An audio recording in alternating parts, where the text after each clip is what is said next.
பார்க்குறோம். இப்போ ஆராசா வந்து எதிர்த்து பேசினாலுமே வந்து ஒரு ஒரு அறிவாளி கிட்ட தோத்துருந்தா பரவாயில்ல. ஒரு சோசியல் மீடியாவில் இருந்து இன்ஸ்டாகிராமில் இருந்து ஒரு தலைவன் உருவாகிறான் என்பதை யாராலையும் ஏற்றுக்கொள்ள முடியல. அப்ப யார் எம்எல்ஏன்னு தெரியல, எது நிர்வாகம்னு தெரியல, மாவட்ட செயலாளருக்கும் மாவட்ட கலெக்டருக்கும் வித்தியாசமும் தெரியல. எல்லாரையும் ஒரே மாதிரி உட்கார வச்சிருக்காங்க.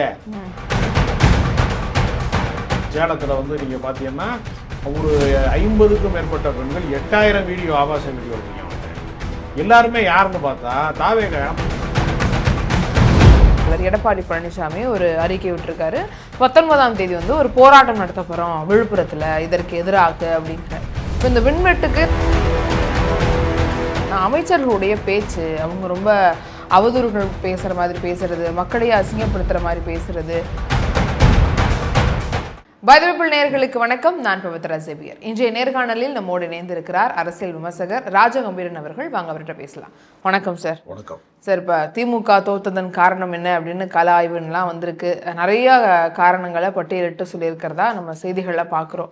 அதில் முக்கியமாக வந்து மாவட்ட செயலாளர்கள் வந்து உள்ளே இருக்கிற கள நிலவரம் என்ன அப்படிங்கிறத சொல்கிறது வந்து தலைமைக்கு போய் சேரலை, இந்த அளவுக்கு ஒரு பெரிய அலை இருக்குங்கிறது போய் சேரலைங்கிறது ஒரு முக்கியமான விஷயமா பார்க்கப்படுது.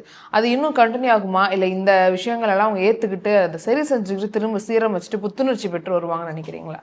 திமுகவை பொறுத்தவரையில் ஒவ்வொரு மாவட்டத்திற்கும் ஒரு மாவட்ட செயலாளராக இருக்கக்கூடியவர்கள், மந்திரியாக இருக்கக்கூடியவங்க தொடர்ச்சியாக ஒரே ஆளு மாவட்ட செயலாளர், அவரே மந்திரி, அவரே சட்டமன்ற உறுப்பினர், அவர் தான் கட்சியின் முகம். அடுத்து யாரும் உருவாவது அப்படிங்கிறது நடைமுறை சிக்கலானதா. அதே மாதிரிதான் ஒன்றிய செயலாளர் எல்லாருமே 40 வருஷம் 30 வருஷமா அவர் கட்சியில் இருக்காங்க, பொறுப்பிலே இருக்காங்க, பதவியிலே இருக்காங்க. புதிதாக ஒரு இளைஞன் திமுகவில் சேர வேண்டும் என்று நினைத்தால் அவனுக்கு உறுப்பினர் அட்டை வழங்குவார்கள், ஓட்டர் வந்து நீ வந்து ஓட்டு போடுற கூப்பிடுவாங்க. கட்சி பொறுப்புன்னு வரும்போது யாருக்கும் எந்த முக்கியத்துவம் கிடைக்காது. இளைஞர்களுக்கு அடுத்த வாய்ப்பு கொடுத்திருந்தாங்க. அதிகாரத்தை பரவலாக்கப்பட வேண்டும் என்கிற இடத்திலே திமுக பின்தங்கி விட்டது. இதுதான் இங்க இருக்கக்கூடிய சிக்கல். அவங்க என்ன செஞ்சிட்டாங்கன்னா, அடுத்த தலைமுறை இளைஞர்களை உருவாக்க வேண்டும் என்று சொல்லுகிற போது எப்படி கட்சியினுடைய தலைமை ஸ்டாலின் அவர்களுக்கு அடுத்து உதயநிதியை முன்னிலைப்படுத்துகிறார்களோ அதே போல ஒவ்வொரு மாவட்ட செயலாளரும் தன்னுடைய மகனை, தன்னுடைய வாரிசுகளை, தங்கள் குடும்ப உறுப்பினர்களை கட்சிக்கு முதன்மை பொறுப்பாளர்களாக கொண்டு வரக்கூடிய சூழல் வந்து விட்டது. அதனுடைய விளைவு என்ன ஆகிவிட்டதுன்னா, வேறு வழி இல்லாமல் இதை சகித்துக் கொண்டு எவ்வளவு காலம் இருப்பது என்கிற புழுக்கம் உள்ளுக்குள் இருந்து கொண்டே இருந்தது. அதற்கு வேறொரு வாய்ப்பு வருகிற போது நீங்க யார் புதிதாக கட்சி ஆரம்பித்தாலும் அலை அலையாக ஒரு பெரும் கூட்டம் போகிறது. அண்ணாமலை வந்து ஆன்லைன்ல பேசிக்கிட்டு இருக்கிறப்பயே லட்சக்கணக்கான பேர் வந்து திடீர்னு வந்து உறுப்பினர் ஆயிட்டாங்கன்னு நம்ம பார்க்க முடியறதுல. இதெல்லாம் வந்து இத்தனை லட்சம் பேரை எப்படி செட்டிங் பண்ண முடியும்? அவர் கேள்வி இருக்குல்ல. மாற்றத்தை விரும்புகிற மக்கள் இருந்துகிட்டே இருக்கிறாங்க. அப்ப என்ன நடக்குதுன்னா, புதிதாக இளைஞர்களுக்கு வாய்ப்பளிக்கக்கூடிய இயக்கம், அங்கீகரிக்கக்கூடிய இயக்கம் அப்படிங்கிற ஒரு தேவை வெற்றிடம் இருந்திருக்கிறது. அந்த வெற்றிடத்தை விஜய் நிரப்பி விட்டாரு. விஜயினுடைய செல்வாக்கு, விஜயினாலதான் அது நடந்தது அப்படிங்கிறது ஒரு பக்கம் சொன்னாலும் உண்மையிலேயே அதற்கான சூழ்நிலை என்று ஒன்று வேண்டும். அரசு பொலிட்டிக்கலாக ஒரு சூழல் ஒரு வெற்றிடமாக மாறிவிட்டது. ஏன்னா மிகப்பெரிய ஆளுமைகளாக இருந்த கலைஞர் உயிரோடு இல்லை, ஜெயலலிதா இல்லை, இன்றைக்கு இருக்கக்கூடிய தலைவர்கள்ல நீங்க வந்து ஒரு மாற்றத்தை நோக்கி அப்படின்னு ஒரு இளைஞர்கள் விரும்புகிற போது அவங்க சாய்ஸ்க்குள்ள விஜய் வந்து கிடைச்சிட்டாரு அப்படிங்கிறதுனால ஓட்டு போட்டாங்க. இது இன்னும் முறைப்படுத்தப்படவில்லை, கட்டமைப்பாக மாறவில்லை, இன்னும் வந்து களப்பணி செய்யவில்லை, நிர்வாகம் தெரியவில்லை, ஆட்சி அதிகாரத்தை எப்படி எல்லாமே உண்மைதான். ஆனால் அதை விடவும் வந்து ஒரு நீண்ட கால அரசியலில் இருந்து தங்களை விடுவித்துக் கொள்வதை ஒரு வேகமாக ஒரு தலைமுறை இப்படி ஒரு முடிவை எடுத்து விட்டது என்பதை நம்ம யாரும் மறுக்க முடியாது.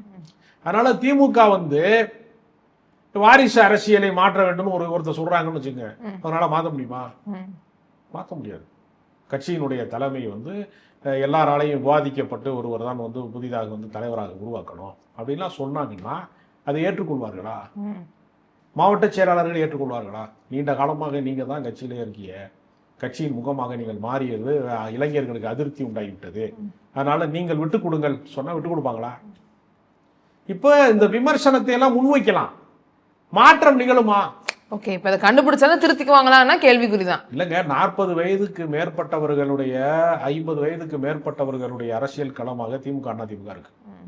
அங்கேயே அதே பிரச்சனை இருக்கு.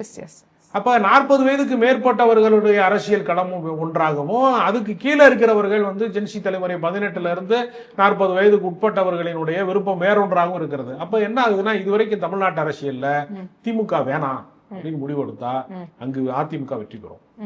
அதிமுக மீது அதிருப்தி வந்தால் திமுக வெற்றி பெறும். இந்த முறை திமுக மேல அதிருப்தி வந்திருக்கிறது.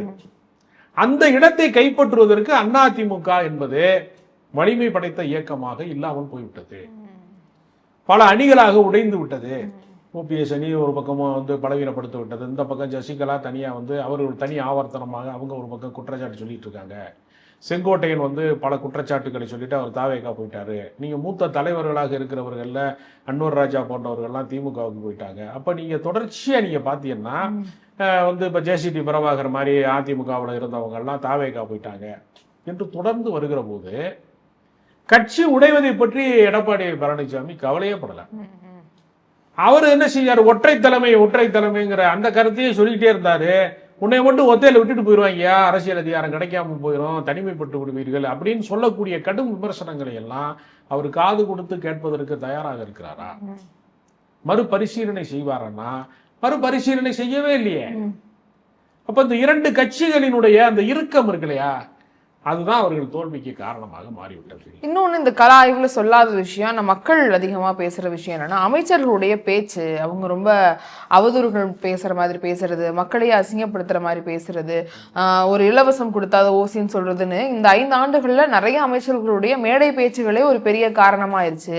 அதிருப்தி எழுதுச்சு மக்களுக்கு. இவங்க நமக்கு என்ன பண்ணிட்டு இதையே சொல்றாங்க, அதையும் தப்பா சொல்றாங்க, அதே மாதிரி மரியாதை இல்லாம பேசுறது, இந்த மூத்த அமைச்சர்களுடைய பேச்சு ஒரு முக்கிய காரணம் அப்படிங்கிறாங்கல்ல. உதவி பெற்றவர்களையே நீ அடிக்கடி நான் தான் உனக்கு சட்டம் வாங்கி கொடுத்தேன், நான் தான் உன்னை படிக்க வச்சேன், நான் தான் உனக்கு சோறு போட்டேன், பெத்த தாய் சொன்னா கூட கோவப்படக்கூடிய ஆட்கள் இருக்கான். தாய் தகப்பை சொன்னா கூட நீ பெத்த நீ தான் உன் பிள்ளைக்கு சோறு போடணும், நீ தான் சட்டம் வாங்கி கொடுக்கணும், அதே போய் சொல்லிக்கிட்டே இருக்க அப்படின்னு சொல்றாலாம் இருக்கு.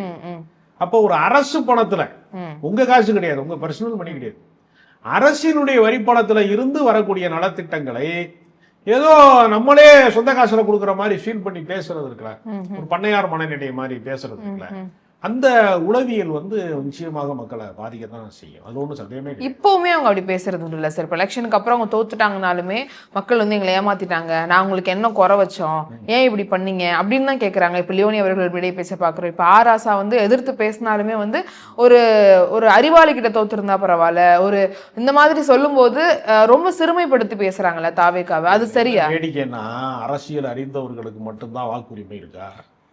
அரசியல் பத்தி தெரியாதவங்களுக்கு ஓட்டுரிமை இல்லையா? எல்லாருக்குமே இருக்குல்ல.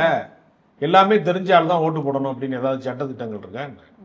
அப்ப எல்லாருக்கும் ஓட்டு இருக்கிறது, எல்லாருக்கும் வேறு வேறு விருப்பங்கள் இருக்கிறது. பெரும்பான்மை மக்களை யார் திரட்டுகிறார்களோ, யார் கும்பலை வந்து வழி நடத்துகிறார்களோ அவர்கள் தான் அரசியல் கட்சியில வெற்றி பெறாங்க காலங்காலமா. அப்ப ஒவ்வொரு கட்சியும் ஒவ்வொரு அணுகுமுறையை கையில வைத்திருக்கிறது. மத பெரும்பான்மையை வந்து மோடி கையில் எடுக்கிறார்.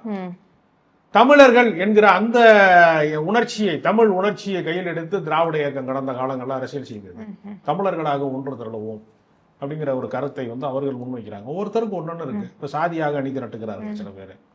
இப்ப இது வந்து எப்படின்னா, இது ரஷ்யர்களை அணி திரட்டினார்கள். ஆனால் ரஷ்யர்கள் மட்டுமே வாக்களித்து தான் இவர் வெற்றி பெற்றார்னு நம்மளால சொல்ல முடியல. ஏன்னா அவருடைய ரசிகருடைய எண்ணிக்கை 30 லட்சத்துல இருந்து 50 லட்சத்தை தாண்டாது. ஆனா 1,72,00,000 பேர் வாக்களித்திருக்கிறார்கள் என்றால் 1 கோடிக்கு மேலானவர்கள் பொதுமக்கள் தான் வாக்களிச்சாங்க. அதை ஏத்துக்கிற மனநிலைமை இல்லையா திமுக? ஏத்துக்கிற மனநிலையே இல்லைன்னா அவர்களுக்கு வந்து இதை யாரும் எதிர்பார்க்கல.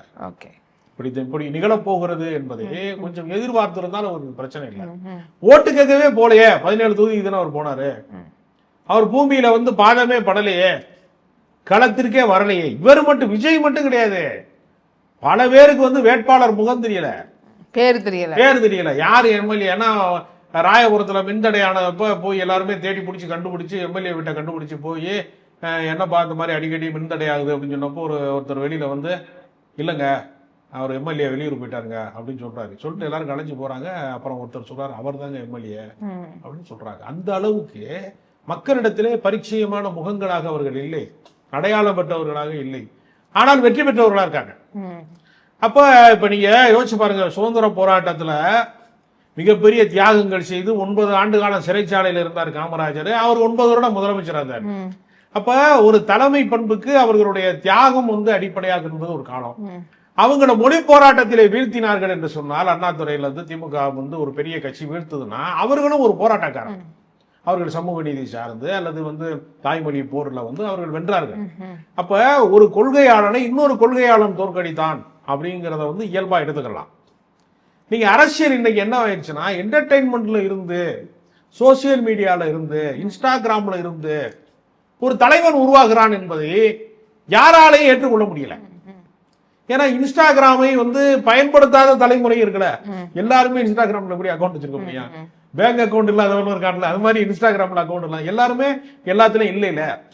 அப்ப அவர்கள் என்ன நினைச்சாங்கன்னா, அரசியல் கட்சி என்பது பொதுக்கூட்டம் போடுவாங்க, பேரணி நடத்துவாங்க, ஆர்ப்பாட்டம் நடத்துவாங்க, ஊர்வலம் போவாங்க, இப்படித்தானே அரசியல் கட்சி நம்ம மாநாடுகள் நடத்துவாங்க, இப்படித்தானே அரசியலை பார்த்திருக்கோம். இது எதுவுமே இல்லாத ஒரு அரசியல் கட்சி. எல்லாருமே எப்படி வந்து இந்த மாதிரி வந்து ஓட்டளிச்சாங்க அப்படிங்கிறதுல பெரிய 2 பெரிய அரசியல் கட்சிகளும் நிலை குலைந்து விட்டது. நீங்க பாஜகவுடைய நிலைமையை வச்சு பாருங்க.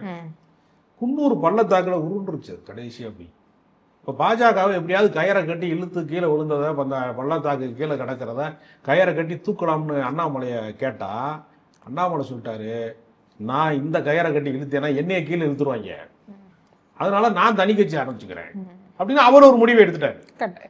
அப்போ ஒட்டுமொத்த தமிழ்நாட்டினுடைய அரசியலுமே நிலை குலைந்து நிற்கிறது என்பது மறுக்க முடியாது. மின்வெட்டு ஒரு பெரிய பிரச்சனையாகவும் விமர்சனமாகவும் வைக்கிறாங்க. விஜய் அவர்களுடைய ஆட்சியில மின்வெட்டு தொடர்ந்து இருந்துட்டே இருக்கு, எல்லா மாவட்டங்கள்லயுமே இருக்கு அப்படின்னு. ஆனா இப்போ வந்து அதிமுகவுடைய பொதுச் செயலாளர் எடப்பாடி பழனிசாமி ஒரு அறிக்கை விட்டிருக்காரு. 19ஆம் தேதி வந்து ஒரு போராட்டம் நடத்த போறோம் விழுப்புரத்துல இதற்கு எதிராக அப்படிங்கிறார். இப்போ இந்த மின்வெட்டுக்கு இந்த போராட்டம் வந்து ஒரு தீர்வாகுமா, இல்ல இந்த ஒரு செயல்பாடுனால அவர் எதிர்கட்சியாக செயல்படுறாருங்கிறத காட்டுறாரா, நாங்க உட்கட்சி பிரச்சனைகள் இருக்குங்கிற விமர்சனத்தையும் வைக்கிறாங்க. இந்த ஒரு போராட்டத்தோட முன்னெடுப்பு எப்படி பாக்குறீங்க? அதாவது விஜய்க்கு வந்து ஒருவர் மட்டும் எதிர்கட்சி கிடையாது. திமுக வந்து சட்டமன்றத்தில் எதிர்கட்சி, மக்கள் மன்றத்துல அதிமுக வந்து மிகப்பெரிய அளவுல எதிர்கட்சி. அப்புறம் மேல வந்து தலைக்கு மேல ஒரு கத்தி தொங்குறது மாதிரி பாஜக. இப்ப நீங்க எந்த பக்கம் நீங்க போனீங்கன்னாலும் திரும்புற இடம்லாம், கால் வச்ச இடம்லாம் கன்னிவெடி மாதிரி தான் அவருடைய நிலைமை. இப்ப வந்து மின்வெட்டு பிரச்சனையை மையமாக வைத்து ஆர்ப்பாட்டம் நடத்துவது என்பது விஜய்க்கு அறிவுறுத்துவதற்காக அல்ல. மக்களிடத்துல நீங்கள் தேர்வு செஞ்ச ஆட்சி சரியானதானா, இந்த பிரச்சனை வந்து தீர்க்க முடியுமா அவர்களால? ஏன்னா இவங்க எப்படிப்பட்ட ஆட்சியை நடத்துறாங்கன்னா, நான் கேரியரோட உச்சத்துல இருந்து வந்தேன் அப்படின்னு விஜய் முதல்ல சொன்னாரு. அப்புறம் ஆட்சி அதிகாரத்துக்கு வந்தோன்னா டிஃபன் கேரியர்ல அவரே சாப்பிட்டுக்கிட்டு இருக்காரு, வீட்டுல இருந்து கொண்டு வந்து ஆரம்பிச்சாங்க. இப்ப கடைசியா என்ன சொல்றாங்கன்னா, பியூஸ் கேரியரை புடிங்கிட்டு போயிட்டாங்கிறாங்க. ஆவடியா 2 இடத்துல பண்ணிருக்காங்க. அவ்வளவுதான் செய்தி. இதுல பெரிய காமெடி என்னன்னா, பியூஸ் கேரியரை சாதாரணமா யாரும் இப்ப புடிங்கிட்டு போக மாட்டாங்க. நம்ம வீடுகள்லயே பல பேர் பியூஸ் போடுறதுக்கு அஞ்சுவாங்க, ஷாக் அடிச்சிடும். அப்ப மின் ஊழியர்கள் மட்டும்தான் பியூஸ் போடுற வேலையெல்லாம் பார்ப்பாங்க. இது ஒரு அபாண்டமான ஒரு பொய் குற்றச்சாட்டு. அது உண்மையா நீ பிடிக்க வேண்டியதுதானே? பெருவாரியா நடக்கல, ஒரு இடத்துல நடந்திருக்குங்கிறது உண்மை. ஆனா அதே மொத்தமா சொல்லக்கூடாது. இல்ல பொய்யான காரணங்களை அவங்க திரும்ப திரும்ப சொல்லிட்டே இருக்காங்க. திடீர்னு என்ன சொல்றாங்கன்னா, டிரான்ஸ்ஃபார்ம்லாம் பழசாயிடுச்சுங்கிறாங்க. இதே டிரான்ஸ்ஃபார்ம் பழசான டிரான்ஸ்ஃபார்ம் வச்சு தானே இவங்க இவ்வளவு நாளா மின்சாரம் தடை இல்லாம வச்சிருந்தாங்க போன ஆட்சியில. அப்புறம் திடீர்னு 70,000 ஊழியர்களுக்கு வந்து வேலை வாய்ப்புல வந்து வெற்றிடமா இருக்கு, காலியிடமா இருக்குனாங்க. நிரப்ப வேண்டியதுதானே? அப்ப இன்னும் அவங்க என்ன நினைக்கிறாங்கன்னா, கடந்த கால ஆட்சியை குறை சொல்வதன் மூலமாகவே நிகழ்காலத்தில் அவர்களுக்கு இருக்கக்கூடிய நிர்வாக சீர்கேட்டை வந்து, நிர்வாக சீர்குலைவை மறைப்பதற்கான திரையா வச்சுக்கிட்டு இப்படியே பேசிக்கிட்டே போயிடலாம். நீங்க பாருங்க, போன ஆட்சியில கெடுத்து வச்சுட்டாங்க போதைப் பொருளாம் கொடுத்து, இந்த ஜங்குல வச்சா ஊட்டுறாங்க ஒன்னுனைய. அப்படி கிடையாது. அவனவன் இப்ப இந்த ஆட்சியில அதை விட அதிகமான நடக்குது. சூலூர்ல ஒரு சிறுமியை சாக்லேட் கொடுக்குறோன்னு கொண்டு போய் ஒருத்தன் பாலியல் வன்முறை பண்ணி கொலை செஞ்சுட்டான். இன்னைக்கு ஒரு விஷயம் நடைபெறுகிறது சேலத்துல வந்து, நீங்க பாத்தீங்கன்னா ஒரு 50க்கும் மேற்பட்ட பெண்கள் 8000 வீடியோ, ஆபாச வீடியோ எடுத்திருக்கான் ஒருத்தன். எல்லாருமே யாருன்னு பார்த்தா தாவேகா. அப்ப சிங்கப்பெண் அதிரடிப்படை வந்து நடவடிக்கை எடுக்க வேண்டிய இடமே எதுனா தாவேகாக்காரர்களை தான் முதல்ல வேட்டையாட வேண்டியிருக்கு. அவ்வளவு பேர் வந்து நீங்க அதே மாதிரி பாருங்க, ஸ்ரீவைகுண்டத்துல வேலை வாங்கி தரோம்னு ஒரு இளம்பெண்ண கார்ல ஏத்திட்டு போய் அவன் வந்து கூட்டு பாலியல் வன்முறை செஞ்சு சிதைச்சிருக்காங்க. அதுக்கு அந்த சட்டமன்ற உறுப்பினர் தாவேகாவுடைய எம்எல்ஏ வந்து அதற்கு வந்து ரொம்ப உறுதுணையாக அவங்களை காப்பாற்றுற வேலையில் இருக்காரு. அப்ப தாவேகாரர்களே அத்துமீறலில் ஈடுபடுகிறார்கள், அடாவடித்தனம் பண்றாங்கன்னா காவல்துறையில எப்படி புகார்கள் வந்து பதிவாகும்? எப்படி அவங்க தைரியமா நடவடிக்கை எடுப்பாங்க? நீங்க முதலமைச்சரை ரீச் பண்ண முடியுமா? அவர்கிட்ட போய் ஏதாவது சொல்ல முடியுமா? நான் கேட்கறது பொதுமக்களை சொல்லல, சக அமைச்சர்கள் போய் அவரை சந்திக்க முடியுதா? அவர் விரும்பினாதான் சந்திக்க முடியும். ஒரு வட்டத்துக்குள்ள அவர் வாழ்ந்துகிட்டு இருக்கிறாரு. அப்போ அவருடைய அரசியல்ங்கிறது என்னன்னா, கர்நாடக மாநிலத்துல வந்து மேகதாது அணை கட்டுறாங்க, எங்களுக்கு எதிராக இருந்த அரசாங்கம் போயிருச்சு, எங்க தயவுல இருக்கிற ஆட்சி தான் இருக்குன்னு டி.கே. சிவகுமார் இங்க சொல்லிட்டு இருக்காரு. இவரு மேகதாது அணை குறித்து பேசுவார்னு பார்த்தோம்னா அவர் ஜாமியம் கூட போயிட்டு இருக்காரு. பிரச்சனைகளுடைய தீர்வை நோக்கி இவர்கள் நகர்கிறார்களா? இந்த ஆட்சிக்கு தேவை என்னன்னா, ரியலாக எந்த பிரச்சனையும் தீர்க்க தேவையில்லை, 2 ரீல்ஸ் போட்டா போதும் தலைவா அப்படின்னு சொல்லக்கூடிய இடத்துல அந்த கட்சியை நடத்துறாங்க. எல்லா எம்எல்ஏவும் கேமராவோட தான் போறாங்க. திடீர்னு போறாங்க, திடீர்னு வந்து ஒருத்தர் போய் டாஸ்மார்க்குள்ள சடார்னு கதவை திறந்து உள்ள போன, தம்பி வெளியே போப்பா, சரக்கு வேணும்னா வெளியே நின்று வாங்கணும். நான் எம்எல்ஏங்க, ஆய்வு செய்வதற்காக வந்திருக்கேன், இன்ஸ்பெக்ஷன், உனக்கு என்ன தெரியும், சரக்கு பேர் தெரியுமா போல அப்படின்னு கேட்குறாங்க. அப்ப யார் எம்எல்ஏன்னு தெரியல, எது நிர்வாகம்னு தெரியல, மாவட்ட செயலாளருக்கும் மாவட்ட கலெக்டருக்கும் வித்தியாசம்னு தெரியல, எல்லாரையும் ஒரே மாதிரி உட்கார வச்சிருக்காங்க. செக்கு எது சிவலிங்க எதுவும் தெரியலன்னு சொல்ற மாதிரி ஒரு வாழ்க்கையை ஓட்டிக்கிட்டு இருக்காங்க. இப்ப வந்து எம்எல்ஏக்களுக்கெல்லாம் புத்தாக்க பயிற்சி அளிக்க போறோம் அப்படின்னு சபாநாயகர் அறிவிக்கிறாரு.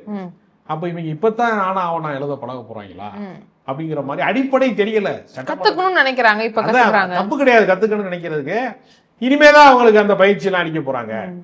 எதிர்பாராம தானே சார் அவங்களும் வெற்றி பெற்றிருக்காங்க. எல்லாரும் எதிர்பார்க்க என்ன ஆயிடுச்சுன்னா, கொஞ்ச நாள் டைம் கொடுப்போம். அந்த ஒவ்வொரு சட்டமன்ற இதுக்கும் தொகுதி கொடுக்கும் போது நீ வந்து அந்த முஸ்தபா இருக்கா மதுரை கிழக்குல, முஸ்தபாவுக்கு வந்து சம்மந்தம் அவர் கம்பம் கேட்டுக்கிட்டு இருக்காரு, நீ போ உன்ன கம்பத்துக்கு போற மதுரை வெற்றி பெற்றுட்டாரு அப்படின்னு அனுப்பும் போது அவரு தலையில அடிச்சுக்கிட்டு ஐயோ என்னை தேவையில்லாம மாட்டி விடுறாங்க அப்படிதான் போனாரு. கடைசியில என்ன ஆகி போச்சு, அவரு ஓட்டு என்ற அன்னைக்கு காலையில எப்படி பிடிஆர் தான் ஜெயிப்பாரு, நமக்கு தேவையில்லாத வேலை, 11 மணிக்கெல்லாம் சொல்லி ஹோட்டல் ரூம் எல்லாம் காலி பண்ணிட்டு கிளம்பலாம் நினைக்கும் போது திடீர்னு ஒரு பேர் முன்னிலையில் வரும். யாரும் எதிர்பார்க்கல. அதுவும் அங்க வந்து ரொம்ப டஃப். சுந்தர் ஒரு பக்கம், பிடிஆர் ஒரு பக்கம், எல்லா இடத்துலயுமே ஒரு எதிர்பாராத ஒரு மேஜிக் மாதிரி இது நடக்குது. ஆனா இந்த மேஜிக் நிலைக்குமா, நீடிக்குமா, நம்பகத்தன்மையை பெறுமா என்கிற பல கேள்விகள் இதுல. இப்ப கூட இப்ப ஜூன் 12ஆம் தேதி வந்து மேட்டூர் அணை வந்து திறக்கணும், இன்னும் திறக்கல. அதை திறக்கிறதுக்கான காரணம் என்னன்னு அரசாங்கத்துல இருந்து சொல்லல. இவர் நிதி ஆயோக் மீட்டிங்கும் போயிருந்தாரு, அங்க என்ன பேசினாரு, அங்க இதை பத்தி பேசியிருக்கலாம் அப்படிங்கறதெல்லாம் திமுக அரசாங்கம் கடந்த காலங்களில் செஞ்ச சாதனைகளை பாராட்டிட்டு விட்டாரு. அதுதான் உதயநிதி சாடி இருக்காரு, ஸ்டிக்கர் ஒட்டிட்டாரு, பொருளாதார வளர்ச்சியில இருக்கு, எல்லாமே சிறப்பா இருக்கு அப்படின்னு பாராட்டுறாரு. அது ஒரு மாசம் ஆட்சியில நடந்தது இல்லப்பா, எங்க ஆட்சியில நடந்தது அப்படின்னு உதயநிதி சொல்றாரு. அது ஆனா அது அப்படி எப்படினாலும் சொல்லிதானே சார் ஆகும். ஒரு மாதம் கழிச்சு வந்தாலும் அந்த மீட்டிங்ல அதை சொல்லணும். தமிழ்நாடு ரெப்ரசென்ட் பண்ணி சீஃப் மினிஸ்டர் போயிருக்காருங்கும் போது அங்க அதை சொல்லிதானே ஆகணும். அது பாஜக காரங்க என்ன பண்ணுவாங்கன்னா, திராவிட இயக்கம் வந்து தமிழ்நாட்டை சீரழித்து விட்டது அப்படின்னு சொல்றாங்க.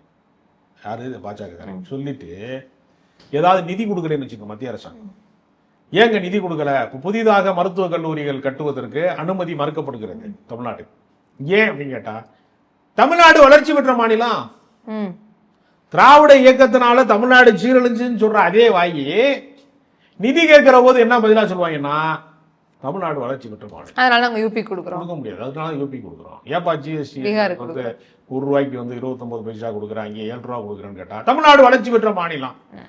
இப்ப வளர்ச்சி பெற்றது உண்மையா இல்ல சீரழிஞ்சது உண்மையா? ரெண்டே ஒரே ஆள் சொல்றான், முரணா இருக்கு, முன்னுக்கு பின் முரணா. அதைத்தான் அதே ஃபாலோ பண்றாரு. மோடி எப்படி பத்திரிகையாளர்களை சந்திப்பதில்லை, விஜயும் பத்திரிகையாளர் அவராவது மன் கி பாத்னு சொல்லி ஆளே இல்லாத ஆல் இண்டியா ரேடியோவில் கத்தி கிடக்குறாரு. அதுவும் இல்ல விட்ட இவரா என்ன பண்றாருன்னா வந்து திருச்சி எம்ஜிஆர் ஃபாலோ பண்றாரு. அவரு தான் கர்நாடகால அந்த கோயிலுக்கு போயிட்டு வந்தாரு, அதே மாதிரி ஒரு போறாரு. இதெல்லாம் வேணும்னே ஒரு திரும்ப ரிப்பீட் பண்றதுக்காக பண்றாங்க அப்படிங்கிறாங்க. அதெல்லாம் யோசிச்சு பண்றாங்கல்ல. அவரை பொறுத்தவரையில அவரை ஜோதிடர்கள் வழி நடத்துவார்கள். அவர் வந்து ஆமா பெரியாரு ஆட்சியை தான் நாங்க கொண்டு வர போறோம்னு சொல்லிட்டு கொள்கை தலைவரா வச்சிருக்காரு. கொள்கை தலைவர்ல பெரியார் இருக்காரு, கொள்கை தலைவர்கள்ல அது வந்து 2 செக்ஷன். அது நீங்க வந்து ஆட்சி அதிகாரத்துக்கு வருவதற்கு தமிழ்நாட்டு அரசியலிலே திராவிட இயக்க தலைவர்கள் பெயரை சொல்லாமல், அண்ணாவின் பெயரை சொல்லாமல், பெரியாரின் பெயரை சொல்லாமல் ஆட்சி அமைக்க முடியாது, மக்களுடைய நம்பகத்தன்மையை பெற முடியாது என்பதற்காக அஞ்சலை அம்மாளு, இந்த பக்கம் வந்து அண்ணா இருக்கிறாரு, பெரியார் இருக்காரு, அம்பேத்கர் இருக்காருன்னா அந்த பக்கம் சொல்லுவாங்க.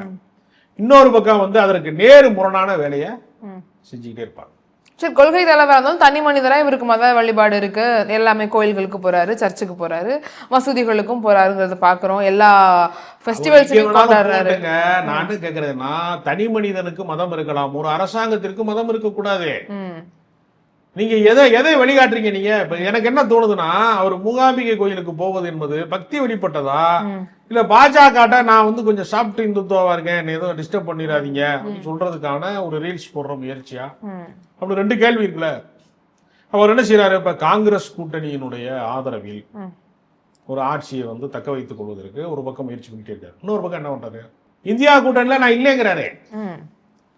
காங்கிரஸ் கூட இருந்தா இந்தியா கூட்டணியில இருக்கணும்ல. இப்ப திமுக காங்கிரஸ் கூட்டணியில இருக்கும், இந்தியா கூட்டணியில இருக்கு. காங்கிரஸ் தான் திமுகக்கு அழைப்பு விடுத்திருக்காங்கல்ல, அப்ப திமுக வர இடத்துக்கு வர வேண்டாம் நினைச்சா திமுக வர விடாம நீங்க போலாம்ல. நான் தான் உண்மையான மதச்சார்பற்ற சக்தின்னு போலாம்ல. ஏன் போக மாட்டேங்கிறீங்க? ஏற்கனவே இருந்த இந்தியா கூட்டணியை கலைக்க வேண்டாம் நினைக்கலாம். முதல்ல திமுகவோட முடிவை தெரிஞ்சுக்கிட்டு முடிவு எடுக்கலாம் கிடையாது. அப்படி பார்த்தா ஆட்சியவே கலைக்கிறவங்க இந்தியா கூட்டணி கலைக்க மாட்டாங்களா? அப்படி எல்லாம் கூட்டணி கட்சிகள் எல்லாம் வாங்கிட்டவங்க காரணம் இல்ல. மேல வந்து அமித்ஷா இருக்கிறாரு. அமித்ஷாவுக்கு பிடிக்காதுங்கிறதுக்காக தான் அவர் வந்து கேரளாவோட காங்கிரஸ் முதலமைச்சர் பதவியேற்பு விழாவுக்கு வந்து வர்றோம்னு சொல்லிட்டு போல. ரெண்டு பக்கம் டபுள் கேம் எல்லாத்துலயுமே. நீங்க பரந்தூர் விமான நிலையத்துல அது ரொம்ப நாள் ஓட முடியாதுல்ல சார். இப்ப காங்கிரஸ் ஒரு கூட்டணியில இருந்துகிட்டு இந்தியா கூட்டணியில இல்ல அப்படின்னா 29ல அவர் நிலைப்பாடு என்னன்னு மக்கள் கேள்வி கேட்பாங்கல்ல, அதுல தப்பிக்கவா முடியும்? அதனாலதான் அவர் தொடர்ந்து என்ன செய்யறாருன்னா, அந்த 29 வரைக்கும் ஏமாத்தலாம்ல. பாஜக காரனுக்கு வந்து சரி, திமுக என்ன நிலைப்பாடுல இருக்காங்க? ஏன் அவங்க அமைதி காக்குறாங்க? ராகுல் காந்தி கேக்குறாரு, வாங்க ஏன் வர மாட்டேங்கிறீங்க அப்படின்னு கேக்குறாரு. அகில இந்திய அளவிலே பாஜகவை வீழ்த்த வேண்டும் என்றால் அதற்கு இந்தியா கூட்டணி வேணும், காங்கிரஸ் வேணும்னு நினைச்சிருந்தா, திமுக போன்ற கட்சிகளின் ஆதரவு வேண்டும் என்று அவர்கள் நினைத்திருந்தா 2 அமைச்சரவைக்காக அவர்கள் காம்ப்ரமைஸ் ஆகி போயிருக்க மாட்டாங்க. மாநில அரசாங்கம் வேற, அங்க இருக்கக்கூடிய அரசியல் வேற, மத்தியில இருக்கக்கூடிய அரசியல் வேற. அப்படி பார்த்தா கம்யூனிஸ்டும் காங்கிரஸும் எதிர் நிலையில இருக்கிறாங்கல்ல பக்கத்து மாநிலத்துல. ஆனா அங்க இந்தியா கூட்டணி வரையில ஒன்னாதானே இருக்க வேண்டியது. இந்திய அளவுல ஒன்னா இருக்கிறாங்க. அந்த பெருந்தன்மை என்பது திமுகவுக்கு இல்லையே. அதுதான் கேக்குறேன். திமுக இல்லையே. திமுக வந்து அவங்களும் மதச்சார்பற்ற சக்தியாக நம்ம வந்து காப்பாற்ற வேண்டும், மதவாத சக்திகளிடமிருந்து இந்தியாவை காப்பாற்ற வேண்டும் என்பதற்காக மாநிலத்திலே எங்களுக்கு காங்கிரஸோட முரண்பாடு இருக்கிறது, ஆனால் மத்தியில் எங்களுக்கு உடன்பாடு இருக்கிறது சொல்லக்கூடிய பெருந்தன்மை என்பது அவர்களுக்கு இல்ல. ஏன்னா 27 சீட்டை வாங்கிட்டு போய் அவங்க திமுக காசுலயே தேர்தல் செலவுலாம் பண்ணி 5 எம்எல்ஏ ஜெயிச்சு அந்த ஈரம் காய்கிறதுக்கு முன்னாடியே சொல்லாம கொள்ளாம பிடுங்கிட்டு ஓடிட்டாங்க. மற்றவர்களாவது உரையாடி விட்டு சொல்லிட்டு போறாங்க, சொல்லாம போயிட்டாங்க. இங்கேயும் ஒரு ராஜ்யசபா வாங்கிட்டு, அங்கேயும் அதே ஒரு மாசத்துக்குள்ள அங்கேயும் ஒரு ராஜ்யசபா வாங்கிட்டு ஒரு சந்தர்ப்பவாத அரசியலை செய்யறாங்க. திமுக காரங்களுக்கான கோபம் என்னன்னா, 2004ல இருந்து 2014 வரைக்கும் மன்மோகன் சிங் ஆட்சி, 14ல இருந்து இப்போ 26 வரைக்கும் 12 ஆண்டு காலம் மோடி ஆட்சியில. இப்ப கடைசியா நடந்த நாடாளுமன்ற தேர்தலில் மோடிக்கு பெரும்பான்மை கிடைக்கல. மாநில அரசுகள் இருக்கக்கூடிய தயவுல, சந்திரபாபு நாயுடு நிதிஷ்குமார் தயவுல தானே அந்த ஆட்சியை தக்க வச்சாங்க. திமுக நினைத்திருந்தால், சந்தர்ப்பவாத அரசியலை கையில் எடுத்திருந்தா அவங்களால இங்க போயிருக்க முடியுமா முடியாதா? அமைச்சரவையில் பங்கேற்க முடியுமா முடியாதா? அப்ப நாங்க சந்தர்ப்பவாத அரசியலை கையில் எடுக்காத போது நீங்கள் எங்களுக்கு பாடம் புகட்டுகிறீர்கள் என்றார். உங்களுக்கு நான் தூக்கி ஜமக்கணும். 10 MP இது நான் ஜெயிச்சு கொடுத்துருக்கேன் உங்களுக்கு. காங்கிரஸ்காரங்க போய் தனியா 2 ஒரு 10 MP ஜெயிக்க முடியுமா? வாய்ப்பே இல்லையே. அதனால அவர்களுடைய அந்த அணி மாற்றத்திலே அவர்கள் நடந்து கொண்ட விதம் குறித்து திமுகவுக்கு கடும் அதிருப்தி இருக்கிறது. வேற ஆப்ஷன் எடுத்தாலும் கஷ்டம் தானே சார். திமுகவும் அடுத்து எழுந்து வரணும், எம்பிக்கள் வேணுங்கிற நிலையில இருக்கிறாங்க. அவங்க வேற கூட்டணி அமைச்சாலும் இல்ல வேற யாருமே வாய்ப்பு கம்மி தானே. ஜெயலலிதா அவர்கள்லாம் மோடியா லேடியான்னு கேட்டு கூட அவங்க தனியா தான் நின்றாங்க. ஜெயிச்சுட்டு அப்புறம் நம்ம தேவைப்படும் போது ஆதரவு கொடுக்கலாம், நம்ம எம்பிக்களை வைத்துக் கொண்டு வேற பேசலாம் அப்படிங்கிற ஒரு நிலை இருக்குல்ல. அந்த நிலைப்பாடுக்கு ஸ்டாலின் வரலாம். திமுக என்ன நினைக்குதுன்னா, கூட்டணி கட்சிகளை தாங்கி பிடிக்கிற வேலையை நம்ம தவிர்த்து விட்டு திமுகவினுடைய உள்கட்டமைப்பை வலிமைப்படுத்தி அங்க இருக்கக்கூடியவர்களை வந்து மிகப்பெரிய அளவில் வளர்த்தெடுத்தால், நம்ம கட்சிக்காரனுக்கு இந்த 27 சீட்டை காங்கிரஸ் கொடுத்தது போல 27 இளைஞர்களுக்கு திமுக வாய்ப்பளித்திருந்தா அவங்க ஜெயிச்சு வந்தாங்கன்னா நம்ம கட்சியை பலப்படுத்துவாங்க. நம்ம கூட்டணியெல்லாம் நம்ம வந்து நம்ம காட்டிய அந்த உரிமைகள் எல்லாமே அவங்க வேறு திசைக்கு போயிட்டாங்க. இப்போ கூட்டணியில் இருக்கக்கூடிய எல்லா கட்சிகளும் தாவேக்கால இருக்காங்க. அவங்க திரும்ப உடஞ்சு வர்றதுக்கான வாய்ப்புகள்லாம் இல்ல இப்போதைக்கு இருக்க நிலைமையில. அப்படின்னு எப்படி சொல்ல முடியும் சார்? அமைச்சர் பதவி கொடுத்துருக்காங்க சார், அதை விட்டுட்டா சார் தொடர்ந்து ஆணவ படுகொலை நடக்குது, பரவாயில்ல நடந்துட்டு போகுது அப்படின்னு விசிகா வந்து போட்டு ஏற்றுக்கொள்ளுமா? எதிராக ஆர்ப்பாட்டம் பண்ணுவாங்க. கண்டிப்பா பண்ணுவாங்க. கார்ப்பரேட் கம்பெனி அவங்க தான் அமைச்சர் பதவியிலே இருக்காங்கல்ல, அப்ப அதை இன்னும் சீர் செய்யலாம், அதுக்கு ஒரு சட்டம் போடலாம். எதிர்ப்பு தெரிவிக்கிற இடையில இருந்து அவங்க முடிவு பண்ற இடத்துக்கு போயிட்டாங்கல்ல சார். இப்ப அவங்க வந்து அங்க இருந்து ஒரு ஆலோசனை செஞ்சு சட்டமே போடுற அளவுக்கு கார்ப்பரேட்டுக்கு ஆதரவான ஒரு சட்டத்தை ஏற்றினார் கம்யூனிஸ்ட் கட்சியில் சும்மா இருப்பாங்களா? இருக்க மாட்டாங்க. அப்ப இந்த கூட்டணி வந்து நிலைக்கும் நீடிக்கும் சொல்றது இருக்குல்ல, அது இவங்க நடந்து கொள்ளக்கூடிய முறை சம்பந்தப்பட்டது. ஓகே, இவர்கள் நிர்வாக ரீதியாக தொடர்ந்து வந்து இப்ப நீங்க மின்தடை ஏற்படுவது குறித்து சண்முகம் என்ன சொல்றாரு, சிபிஎம் மாநில செயலாளர், ரொம்ப மோசமா இருக்கு இந்த ஆட்சி சொல்லிட்டாரு. அப்போ விமர்சனத்தை அவர்கள் நிறுத்த மாட்டார்கள். அதனால கம்யூனிஸ்ட் கட்சியை வச்சுக்கிட்டு, நம்ம விசிகாவை வச்சுக்கிட்டு, இந்திய யூனியன் முஸ்லீம் லீக்கை வச்சுக்கிட்டு, மதச்சார்பற்ற சக்தின்னு காங்கிரஸை வச்சுக்கிட்டு இந்த வண்டியை ஓட்ட முடியாது தானே அதிமுக எம்எல்ஏக்களை விலை பேசக்கூடிய குதிரை பேரத்துக்குள்ள போறாங்க. இன்னைக்கு கூட வந்து நிறைய பேர் அடிமைகளாக இருப்பார்கள், கேள்வி கேட்க மாட்டார்கள். அதிமுக இருக்கிறவங்க வந்து சரணடைவாங்க, அவங்க என்ன சட்டத்தை போட்டாலும் திட்டத்தை போட்டாலும் அமைதியா இருப்பாங்க. அப்படிங்கிறக்காகத்தானே 25 எம்எல்ஏக்களை ஓட்டு போட வைத்து அந்த கட்சிக்குள்ள போய் கொல்லைப்புறமாக ஆதரவு தேடி சிவி சண்முகத்தை போய் பார்த்து அப்புறம் அவங்களுக்கு நெருக்கடியை உருவாக்கி எடப்பாடி பழனிசாமிக்கு ஒரு நெருக்கடி. இவ்வளவு வேலை எதுக்கு செய்யறாங்கன்னா இவர்கள் மீது அவர்களுக்கு எல்லாவற்றிலும் இரட்டை நிலைப்பாடு தான் தாவேக்கா. இன்னொரு விஷயம் இருக்கு சார், மெஜாரிட்டிக்காக தான் இப்போ கூட்டணி கட்சிகள் எல்லாரையும் கூட வச்சிருக்கிறாங்க. ஆனால் இப்போ இடைத்தேர்தல்ன்றது இன்னொரு பக்கம் அதிமுகல இருந்து முன்னாள் சட்டமன்ற உறுப்பினர்கள் நிறைய பேர் இன்னைக்கு கூட காலையில் வந்து இணைகிறாங்கன்னு பார்த்துருக்கோம். விஜயதாரணி அவர்களும் போய் இணைஞ்சிருக்கிறாங்க பாஜகல இருந்து. இந்த மாதிரியான இணைப்புகள் அப்படிங்கிறது தொடர்ந்து சில காலங்களாக நடந்துகிட்டே இருக்கு. இப்போ தாவேக்கா வலுப்பெற்று வருது, நாளைக்கு அவங்க மெஜாரிட்டி நிரூபிக்கிறாங்க அப்படின்னா இந்த கூட்டணி கட்சிகளுடைய வேல்யூ அவங்களுக்கு தேவையில்லைங்கிற ஒரு நிலை வருமா? இல்ல, முதல்ல அந்த கட்சியை வலிமைப்படுத்துவதற்கு அவர்கள் விடுவார்களான்னு ஒரு கேள்வி. ஓகே. இப்போ ஏன்னா முறைப்படி அரசியலை வந்து நீண்ட காலமாக அனுபவம் மிக்க அரசியல்வாதியாக அதிமுக இருப்பாங்க. எந்த அனுபவம் இல்லாத ரசிகர் மன்றத்துல இருந்து வந்தவர்கள் ஒரு கூட்டம் இருப்பாங்க. இந்த 2 பேருக்குள்ள மெர்ஜாகுமான ஒரு கேள்வி இருக்கு. கேட்பாங்களா? இப்ப விஜயதாரணியை வந்து நீங்க கன்னியாகுமரி மாவட்டத்துக்கு ஒரு பொறுப்பாளராக போடுறாங்கன்னு வச்சுக்கோங்க, அங்க இருக்கக்கூடிய எல்லாரும் ஒரு கட்டுப்படுவாங்களா? இந்த கட்சியில் இருக்கக்கூடிய சிக்கல் அது இருக்கு. நிர்வாக ரீதியாக ஒரு அமைப்பாக திரள்வதற்கு குறித்து, ஒரு அமைப்பாக வந்து எப்படி நடத்துவது, கட்சியை வழி நடத்துவது என்பதுல நீங்க ஒவ்வொருத்தர் மாவட்டத்துல இருந்து வர்றாங்க. ஒரு பெஞ்சமின் ஒரு முன்னாள் அமைச்சர் வர்றாரு, கடம்பூர் ராஜு வர்றாரு, உடுமலை ராதாகிருஷ்ணன் வர்றாருன்னு வர்றாங்கன்னா அவங்க ஒரு அரசியலை எப்படி பார்ப்பார்கள்? தாவேகாவினுடைய நீண்ட காலமாக அந்த 2.5 வருடமாக ஃபாலோ பண்ணக்கூடியவங்க அல்லது ரசிகர் மன்றத்துல நீண்ட காலமா இருக்கிறவங்க அவங்க எப்படி நடந்துக்குருவாங்க? இது ரெண்டும் வந்து ஒரு இடத்துல ஒத்து போகுமான்னு ஒரு கேள்வி. இப்ப நீங்க நாஞ்சில் சம்பத் மாதிரி ஆக சிறந்த பேச்சாளர்கள் தாவேகாவுக்கு போன பின்னாடி அவரால் தொடர்ந்து கொள்கை முழக்கத்தை பேச முடிகிறதா? ஏன் முடியலன்னா என்ன கொள்கை இருக்குங்கிறது அங்கே வந்து சூசகமாவே இருக்கு. கொள்கை தலைவர்கள் இருக்காது, கொள்கைகளை பேச அவரால் பேச முடியலையே. அவர் என்ன பேசுவாரு? விஜய் தம்பியை புரட்சி பண்ணிட்டாரு, அப்படிதான் பேச முடியும். வேற கொள்கை ரீதியா என்ன பேசுவாரு? ஒண்ணுமே பேச முடியாது. அப்ப இந்த சிக்கல் இருக்கிறதா? அது வந்து ஒரு கருத்தியல் வெற்றி கிடையாது, ஒரு கொள்கை சார்ந்த வெற்றி கிடையாது. அது ஒரு திடீர்னு ஒரு அலை மாதிரி வந்து இப்ப எப்படி திடீர்னு கொரோனா பேரிடர் வந்துச்சு, திடீர்னு ஒரு பரவுச்சுங்கிறாங்களா, அது மாதிரி இது ஒரு ஜனநாயகத்தினுடைய ஒரு பேரிடர் தான் அது.